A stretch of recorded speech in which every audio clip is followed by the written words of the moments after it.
Всем добрый день, меня зовут Ольга Романова, и в сегодняшнем видеоуроке мы рассмотрим такую тему, как что такое этно- и экотуризм и как внедрять его элементы в свой бизнес.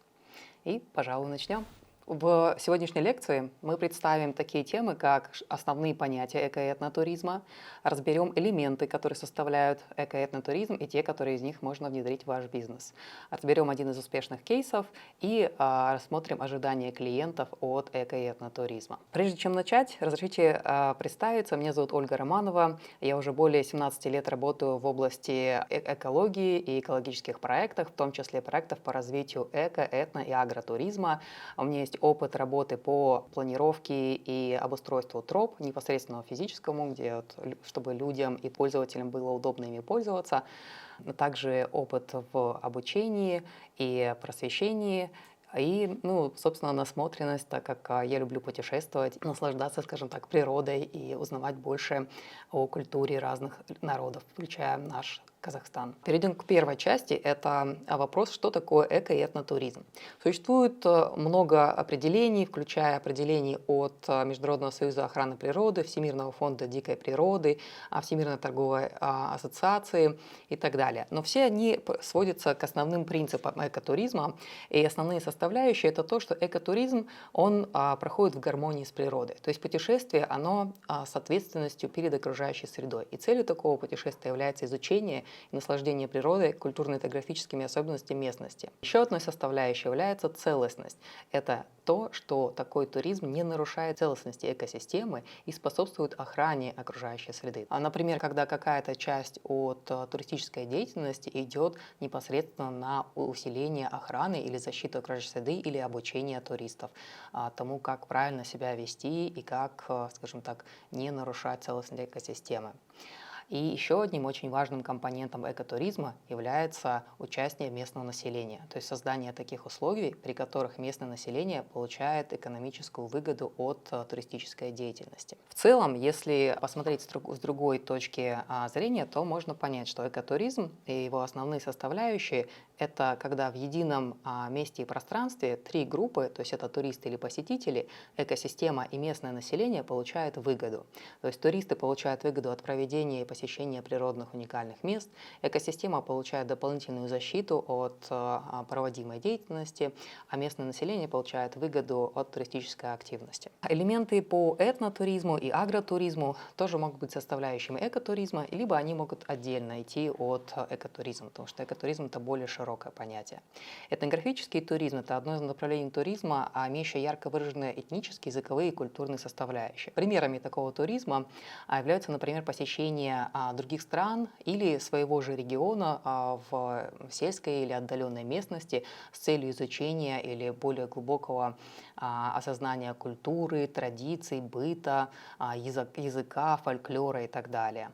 Вот. Например, сельский туризм, он ориентирован на использование традиций сельской местности, и такой туризм довольно широко развит в Европе. Я надеюсь, что у нас он тоже будет развиваться, потому что особенно для городских детей бывает очень часто интересно посмотреть на животных, погладить их, подоить корову. Такие мелочи, они могут представлять определенный интерес. Следующий раздел – это элементы эко- и этнотуризма. На сегодняшнем уроке мы разберем лишь основы, а более детально мы обсудим это в живой части обучающей программы. Итак, турпродукт составляет достаточно много компонентов, включая проживание, питание, производство и продажу сувенирной продукции, оказание услуг по проведению туров и услуги гида. Скажем так, по проживанию здесь можно будет разобрать более такие компоненты, как открытие и обустройство гостевого дома, какие элементы важны. Возможно, у вас уже есть гостевой дом или гостиница, и можно будет продумать те элементы, которые можно усилить, чтобы привлечь, скажем так, больше туристов, усилить вашу информационную кампанию, усилить удовлетворение от посетителей, которое по сарафанному радио, по отзывам поможет вам нарастить свой бизнес. А еще одним компонентом может быть усиление экологической составляющей, составляющей вашего бизнеса, то есть усиление энергоэффективности мест, где проживают туристы, то есть установка каких-то энергоэффективных печей или солнечной панели, или еще каких-то элементов, которые помогут усилить экологический компонент и образовательный компонент. Следующим компонентом является производство питания и оказание услуг по питанию для посетителей. Эти направления в основном можно разделить на несколько компонентов. Когда есть гостиница или гостевой дом, и туристы остаются, скажем так, на пансион, то это, естественно, там трехразовое питание в зависимости от запросов посетителей. Другим компонентом является производство или подготовка пищи для, например, каких-то обедов. Это создание открытия кафе в туристической зоне. И как его сделать более экологичным, мы это больше разберем на открытой сессии. Еще одним направлением является производство и переработка сельскохозяйственной продукции, продажа ее туристам для потребления. Такие продукты, как варенье, джемы, мед из местных продуктов, либо же переработка кисломолочной продукции, а также консервация, домашние заготовки, сухофрукты, варенье, соленья и так далее. Более подробно мы разберем это на живой сессии. Я думаю, вы сможете поделиться уже существующим опытом из своей деятельности, и этот обмен знаниями будет даже более полезен. Вот. А я постараюсь рассказать об особых и интересных идеях с международной практикой, которые, возможно, будет внедрить в вашу деятельность. Следующей составляющей является производство и продажа сувенирной продукции.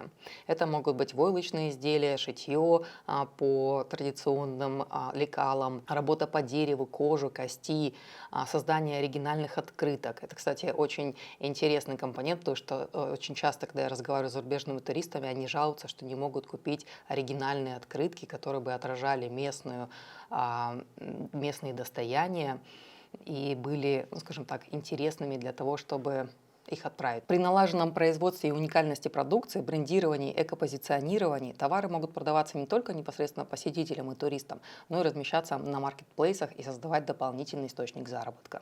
Еще одной составляющей экоэтнотуризма является оказание услуг по турам и гидоводческих услуг. Здесь могут быть такие направления, как проведение экскурсий на лошадях, birdwatching. Birdwatching – это наблюдение за птицами, которое очень распространено в Европе и набирает обороты у нас в Казахстане. Еще одним направлением может быть, например, безмоторные прогулки на сапах и каяках. Конечно, такие услуги зависят от того, какая местность и какие природные достояния доступны в вашей местности. Это мы уже будем более детально разбирать один на один, то, какие перспективы есть в вашем конкретном районе. Давайте перейдем к разбору одного из примеров развития экоэтнотуризма в поселке Кызылырай. Рядом с этим поселком есть гора Аксаран, которая является самой высокой в казахском мелкосопочнике. Проблема была в том, что в данной местности отсутствовала, скажем так, возможность для туристов остановиться с ночевой. То есть можно было приехать, но достаточно далеко от Кызылорды, забраться на гору, и потом нужно было ехать назад, либо оставаться в палатке, что, например, в холодные времена года не так удобно.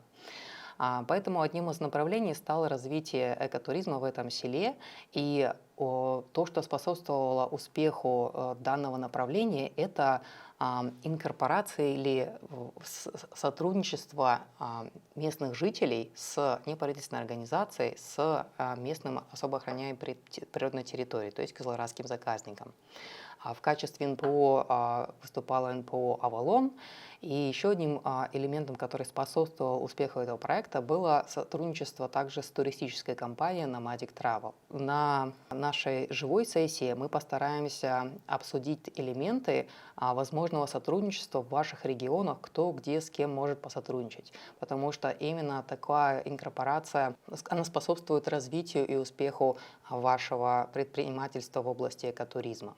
Как результат деятельности, выполненной в рамках этого проекта, стало то, что это направление достаточно популярно и до сих пор пользуется спросом как у местных, так и у иностранных туристов. Например, единственным представителем Казахстана в Sustainable Destination Global Top 100 в этом списке от Казахстана именно Кызылорайский оазис, центра село Шабан-бай-Би. А гостевые дома, благодаря деятельности Авалона, были внесены в Google Maps и, скажем так, доступны мировому сообществу, которые хотят посетить этот район. Они могут зайти на карту, значит, там, кликнуть и получить контакты. Это, я думаю, очень полезный шаг, который тоже можно внедрить в вашу деятельность. В рамках живого курса мы разберем большее количество интересных кейсов и тех нюансов, которые помогли этим кейсам стать успешными. Давайте коротко перейдем к секции по ожиданиям и эко- и этнотуристов, которые могут отличаться от ожиданий обычных туристов, которые привыкли, например, к all-inclusive. Потому что если вы позиционируете себя как этно- или экотуристический предприятия, отхождение от параметров может негативно сказаться на восприятии туристов, которые приехали, ну, скажем так, ценности которых лежат в этой области. Элементами является это устойчивость, то есть понимание, каким образом ваша деятельность способствует охране окружающей среды. Это нужно четко доносить до ваших туристов через рассказы, через информационную деятельность, через ваш Инстаграм, через ваши социальные сети и так далее. А также позиционировать свое бережное отношение к природе. То есть если у вас будет потребительское отношение к природе, и при этом вы говорите, вот у меня экотуризм, это не будет работать. Также элементом, который может отражать деятельность или ожидания у туристов, это экологичность проживания. То есть перерабатываете или сортируете вы мусор, имеется ли у вас компостирование, может быть, вы применяете какие-то энергоэффективные технологии в вашем жилье. Если это так, то хорошо это тоже позиционировать и рассказывать об этом вашим посетителям. Еще, конечно, искренность. То есть особенно иностранцы, ну, так же, как и наши сограждане, очень ценят искренность в быту, когда вы можете рассказать о том, как вы живете, как идет производство, как вы производите какую-то продукцию. Может быть, даже разрешить поучаствовать в таком производстве. Обычно это очень хорошо запоминается и воспринимается посетителями. И это как раз ведет к следующему компоненту – это обучение. То есть получение новых знаний туристам или посетителям очень ценно для них. То есть, когда вы просто посещаете местность, да, возможно, у вас будет прекрасное впечатление от красивого ландшафта, но при этом, если вы не получите никаких знаний о том, что это за ландшафт, как он возник, какие уникальные растения там произрастают, или какие животные, какие птицы обитают, то, скажем так, такое восприятие, оно менее яркое. А если при этом посетителю представляется больше информации, какие-то уникальные интересные факты, исторические, этнографические, природные, то это восприятие становится более ярким, а впечатления более живыми, и он возвращается, рассказывает больше, и тогда больше посетителей приедут в следующий раз, скажем так. Вот. Таким же составляющей является опыт. То есть новый опыт для туриста и посетителя – это тоже такой яркий элемент для воспоминаний, для рассказа и так далее. Например, такие элементы есть в агротуризме, да, то есть для многих жителей дойка коровы – это что-то уникальное. То есть, возможно, для жителей села и для тех, кто вырос в селе или в ауле, это что-то такое бытовое и, скажем так, то, что не хочется делать. Тогда как для туристов, которые никогда этим не занимались, это будет очень уникальный и интересный опыт. Не для всех, конечно, но для части из них, которые едут в этом направлении, это будет интересно. Это просто один из примеров. Вот. Есть такой опыт, какие-то новые направления, например, birdwatching или наблюдение за птицами. Тоже оно, может быть, не все этим когда-либо занимались, но если вы проведете интересный познавательный тур, то это будет новый опыт для туриста, который его запомнится, и он расскажет об этом своим друзьям и знакомым, посоветовав вас как гида или направление для посещения.